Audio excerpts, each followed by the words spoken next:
పురియదా రాజా. చాలా కోపదారి మనిషిని మీకు తెలుసు. నేను చూడండి అక్కడ ఏముందో. ఎవరి రాక కోసమైతే ఎదురు చూస్తున్నారో, ఎవరి మాటల కోసమైతే ఎదురు చూస్తున్నారో, మన దైవం మన జగనన్నను సాధారణంగా నా హృదయపూర్వకంగా ఈ టెక్కలి ప్రజలందరి తరఫున పెట్టండి డీజేలు, కొట్టండి జేజేలు, పెట్టండి కటౌట్లు.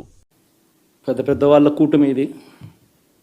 ఢిల్లీలో సైతం శాసించే పరిస్థితులు ఉన్న కూటమి ఇది. జై జగన్ నినాదాలతో రాష్ట్రం దద్దరిల్లిపోవాలా. మీ ఎమ్మెల్యే అభ్యర్థిగా సీను నిలబెడతా ఉన్నాడు. మీ అందరికీ తెలిసిన వాడు సీను ఎలాంటి వాడు. సీను పేదవాడి కోసం ఏ స్థాయికి వెళ్ళి పోరాడుతాడో కూడా మీ అందరికీ తెలిసి